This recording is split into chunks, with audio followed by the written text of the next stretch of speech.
Vajiraman Ravi has been still there even during my mains preparation, during both my attempts 2023-24. I started my preparation in 2018 here as a foundation batch student, and finally I'm again back here 6 years later. The life has come full circle finally. I post-graduated actually in year 2018. After that I came to Vajiraman Ravi, as the name has always been there, where I was completely clueless कि क्या करना है क्या नहीं. And that year I think ये join किया test series मैंने, and we had those regular feedback sessions. GS we had GS. I was enrolled for the GS thing. I had that regular feedback session after every copy that was checked. We had those mentoring sessions going on. So उससे पता चलता था what is wrong, where I should add on, what is the changes I need to make, etc. So it went like that, and I really scored good in GS. Last year also it was 435 marks in GS 1, 2, 3, 4. Hello everyone, मेरा नाम प्रशस्ति सिंह है। मैंने RAS परीक्षा में 53rd rank प्राप्त करी है और इस परीक्षा के दौरान मेरी कुछ जर्नी रही है, कुछ स्ट्रगल्स रहे हैं, कुछ स्ट्रैटेजीज़ रही है, काफ़ी मिस गाइडेंस था, कुछ मेंटरशिप अच्छी मिली, कुछ गाइडेंस था, तो वो सब मैं आपके साथ शेयर करना चाहती हूँ ताकि आप फ्यूचर एस्पिरेंट्स भी उससे हेल्प ले सकें, कुछ सीख सकें और अपने अच्छे से अच्छे अंक प्राप्त कर सकें। ये मेरा आरएएस का फर्स्ट अटैम्प्ट था और इसमें इस एग्ज़ाम में 3 फेजेज़ होते हैं। पहला प्रीलिम्स, दूसरा मेंस और तीसरा इंटरव्यू।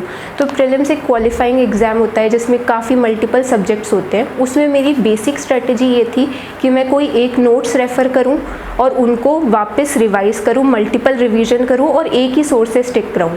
उसमें मैंने ये भी फॉलो करा कि मैंने PYQ का काफ़ी एनालिसिस करा, काफ़ी सॉल्यूशन करे।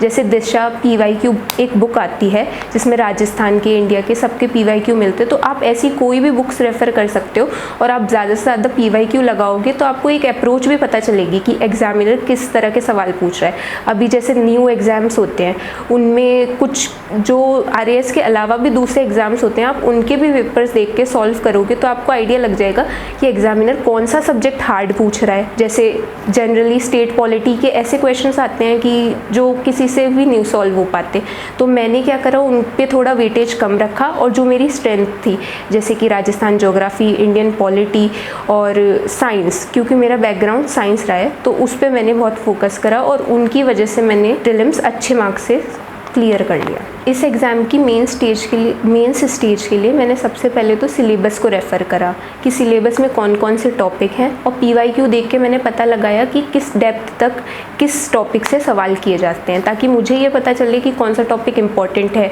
किसको थोड़ा कम वेटेज दे सकते हैं, या कौन से टॉपिक ज़्यादातर रिपीट होते हैं। जैसे पबेड में स्पैन ऑफ कंट्रोल काफ़ी बार आता है तो मैंने उस पर भी फोकस करा कि मैं उसके डेप्थ के नोट्स बना लूँ।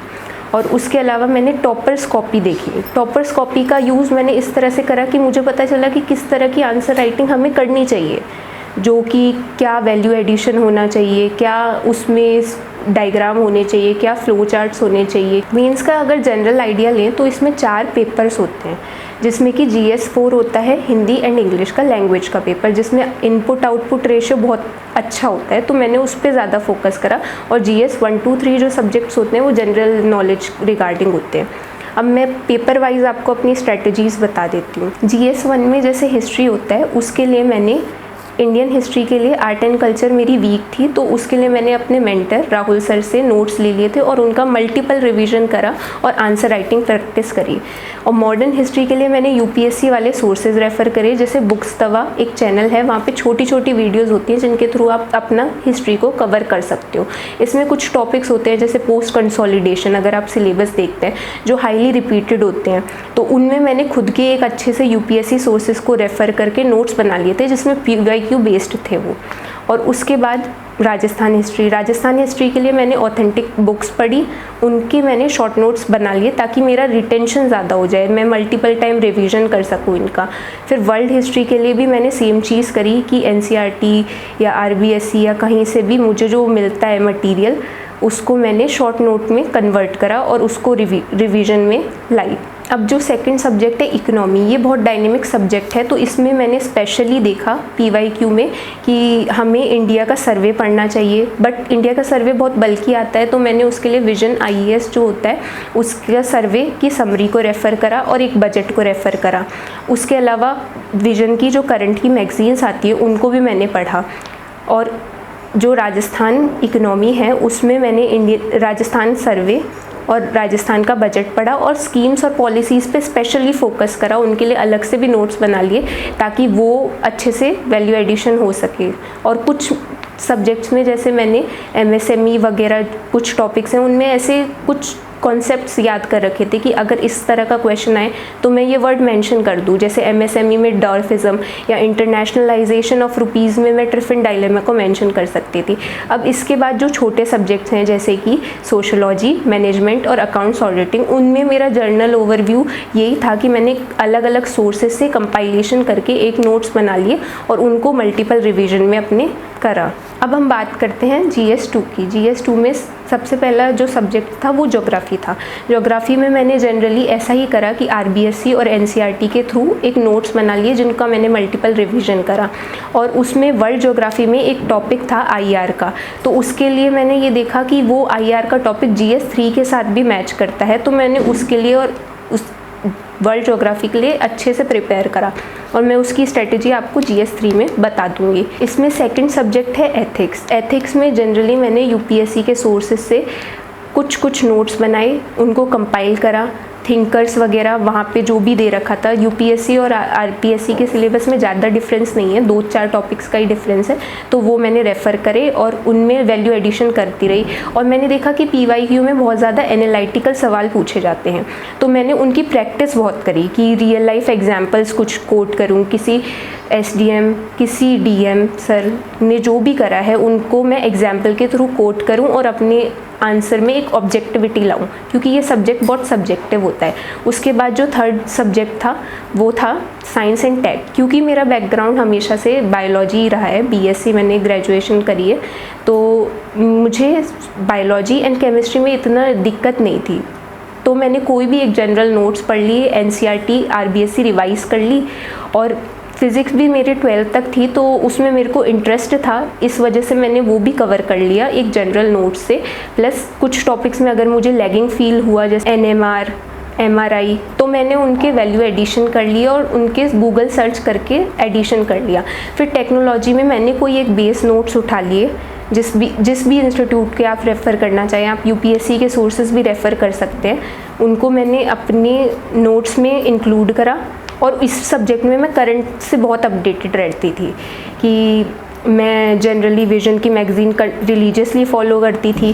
PIB के जो एक्सप्लेनर्स आते हैं उनको मैं पढ़ती थी। जैसे इस बार वाला भी जो मेंस हुआ है उसमें भी आप देखेंगे AI का एक क्वेश्चन था, वो भी PIB के एक्सप्लेनर से डायरेक्टली लिया गया था। तो आप ऑथेंटिक सोर्सेज को रेफ़र करते हैं तो उससे आपको वैल्यू एडिशन में और आंसर राइटिंग में अपने आप एक अप्रोच डेवलप होती है और हेल्प होती है। इसमें आप चाहें तो टाइम हो तो आप न्यूज़पेपर भी रेगुलर रीड कर सकते हैं, ताकि आप करंट की कोई मिसाइल है उससे अपडेटेड रहें। कोई जैसे अभी 20-25 ईयर जो है वो मॉडर्नाइजेशन ऑफ डिफेंस सेक्टर का है, तो उसके रिगार्डिंग भी क्वेश्चंस आ सकते हैं, तो आप वो भी पढ़ सकते हैं। तो इस तरह की चीज़ों से आप ये अगर न्यूज़पेपर कंटिन्यूसली पढ़ेंगे तो आपको इन चीज़ों का ध्यान रहेगा और वो क्वेश्चन में आप लिख पाएंगे और टीचर इससे इम्प्रेस भी हो सकते हैं। अब हम बात कर लेते हैं GS3 की। GS3 में पॉलिटी होता है और IR होता है, पहला सेक्शन। तो जो पॉलिटी है वो आपने प्रीलिम्स में भी पढ़ी हुई थी, बट इसको अब हमें मेंस ओरिएंटेड पढ़ना है।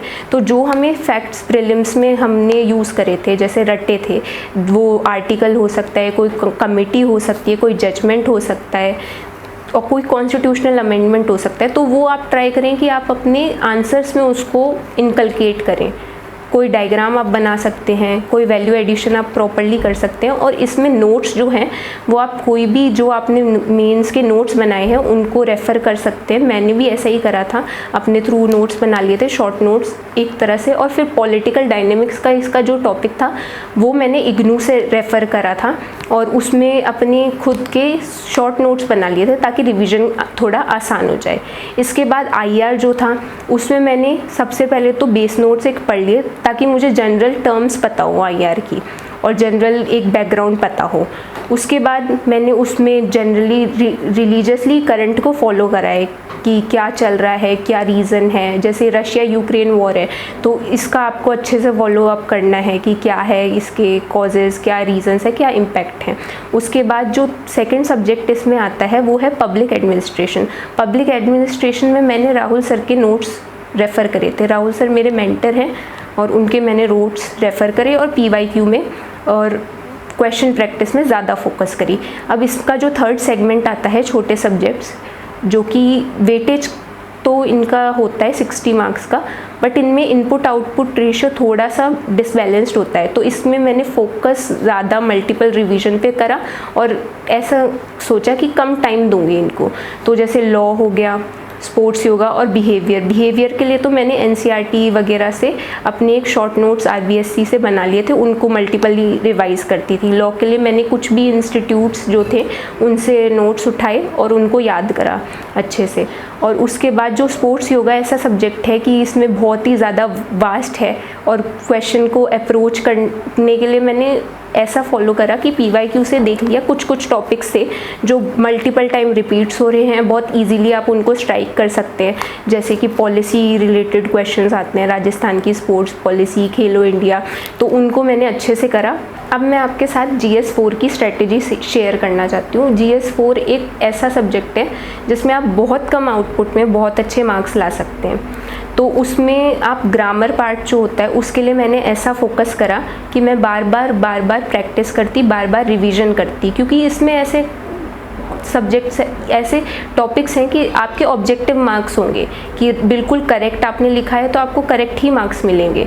तो उसको मैंने मिस आउट नहीं करा। उसके लिए मैंने 9th to 12th की जो बुक आती थी हिंदी की, उसको मैंने रेफ़र करा, उसको अच्छे से याद करा। फिर अगर मुझे वो याद हो गई, उसके बाद मैंने मानस पढ़ी, उसको मैंने अच्छे से एक्यूरेसी ज़्यादा इम्प्रूव करने की ट्राई करी रेदर देन रेफरिंग मोर सोर्सेज।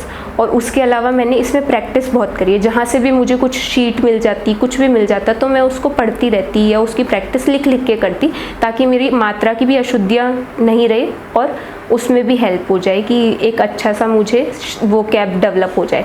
अब इसमें इंग्लिश में मुझे इशू इसलिए नहीं था क्योंकि मैं एक इंग्लिश मीडियम स्टूडेंट रही हूँ, तो मैंने उसमें थोड़ा सा कम फोकस करा, हिंदी पे ज़्यादा फोकस करा। इसमें कंपोजिशन में मैंने जहाँ पे मेंटरशिप ली थी वहाँ पे जो मेरा पीयर ग्रुप था बहुत अच्छा था, उनके साथ मैंने कंबाइन होके डेली प्रैक्टिस के टारगेट्स रखे, जिसमें हमने डेली हिंदी का और डेली इंग्लिश का एक कंपोजिशन लिखते थे और एक दूसरे को ट्रू फीडबैक देते थे, ताकि हमारी सब्जेक्टिविटी भी रिड्यूस हो इसमें और एक कंसिस्टेंसी भी मेंटेन रहे। और ओवर टाइम ये बहुत ज़्यादा इम्प्रूवमेंट भी होता है इस चीज़ से। जो GS4 है ये एक ऐसा सब्जेक्ट है कि इसको जनरली स्टूडेंट्स इग्नोर कर देते हैं कि लैंग्वेज ही तो है या कुछ इस तरह से कि अरे GS के सब्जेक्ट्स रह गए, अदर जो जनरल GK के सब्जेक्ट्स रह गए हैं। तो बट मैंने ऐसा नहीं करा, मैंने डेली मेंटेन करी अपनी कंसिस्टेंसी कि मैं डेली कुछ ना कुछ लिखूं, क्योंकि इसमें गेन करना नंबर बहुत ईजी है रेदर देन कोई ऐसा सब्जेक्ट जिसमें मुझे बहुत कॉन्सेप्चुअल नॉलेज की रिक्वायरमेंट हो। तो मैं अदर एस्पिरेंट्स को भी यही सजेस्ट करूँगी कि वो पेपर 4 को इग्नोर नहीं करें कभी भी। इस एग्ज़ाम की जो थर्ड स्टेज होती है वो इंटरव्यू होता है। उसकी प्रिपरेशन के लिए मैंने सबसे पहले ट्रांसक्रिप्ट्स देखी जो अवेलेबल थी टेलीग्राम ग्रुप्स पे। उसमें मैंने आइडेंटिफाई किया कि जनरली क्या सवाल पूछे जाते हैं।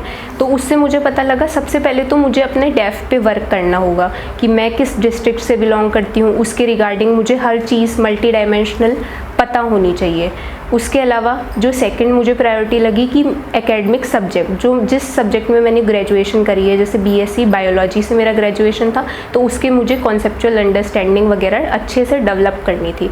उसके बाद जो जनरल सब्जेक्ट्स होते हैं वो सब मैंने पढ़े, जैसे कि इकोनॉमी, पॉलिटी एक्सेट्रा। करंट से मैं रेगुलरली अपडेटेड रही कि मैंने डेली न्यूज़पेपर पढ़ा और न्यूज़पेपर में जो मुद्दे आते थे उनको मल्टी डायमेंशनली पढ़ा। जैसे कि SIR है, तो SIR पे आपसे क्या क्वेश्चन किया जा सकता है इंटरव्यू में कि SIR होता क्या है, SIR के रीज़न क्या है, क्यों SIR कंडक्ट करवाया जा रहा है, SIR कंडक्ट करवाने के क्या प्रोज है, क्या कॉन्स हैं, ये आपको पता होना चाहिए। तो इस तरह से आप इसकी प्रिपरेशन कर सकते हैं। और इसके अलावा आप अपनी हॉबी जो है उसको भी अच्छे से प्रिपेयर करें। जैसे मेरी हॉबी थी चेस, तो उसमें क्योंकि मैं हमेशा से खेलती थी तो मुझे आइडिया तो था किस तरह की चीज़ें होती हैं, बाकी मैंने उसमें टेक्निकलिटीज़ जो होती है उनको अच्छे से कवर अप करा गूगल की मदद से।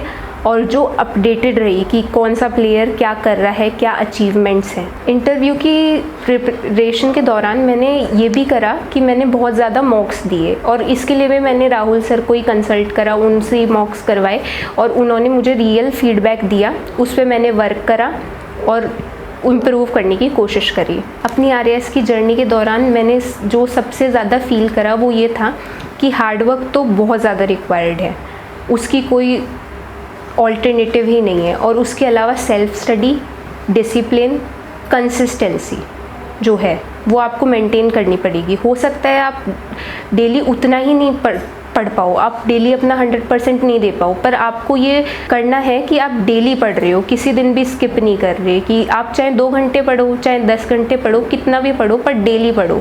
वो ज़्यादा मैटर करता है इस एग्ज़ाम में, क्योंकि ये इतनी लंबी प्रोसेस है।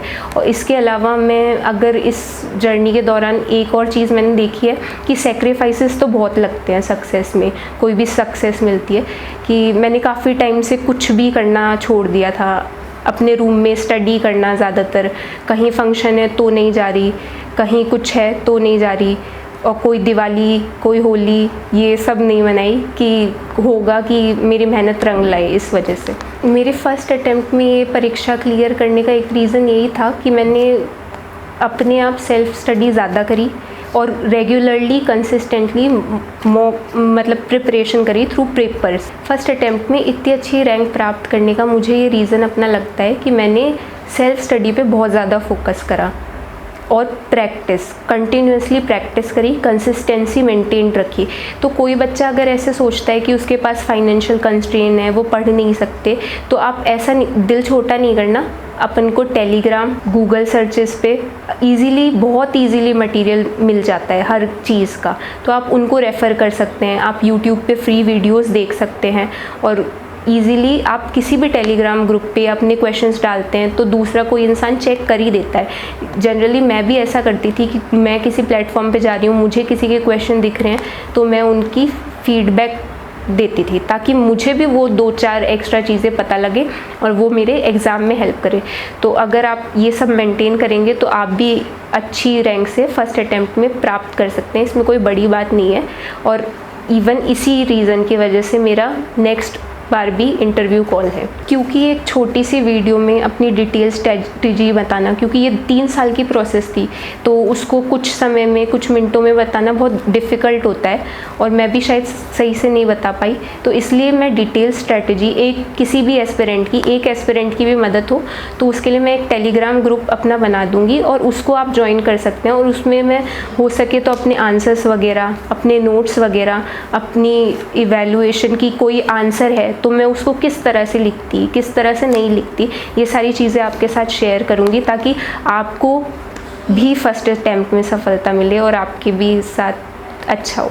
एंड में मैं DKT प्लेटफॉर्म को थैंक यू करना चाहती हूँ कि उन्होंने मुझे एक मंच प्रोवाइड करा जहाँ से मैं अपनी स्ट्रेटजी शेयर कर सकती हूँ और सभी एस्पिरेंट्स की हेल्प कर सकती हूँ ताकि उनकी जर्नी भी शॉर्ट एंड स्वीट हो। Thank you for watching DKT।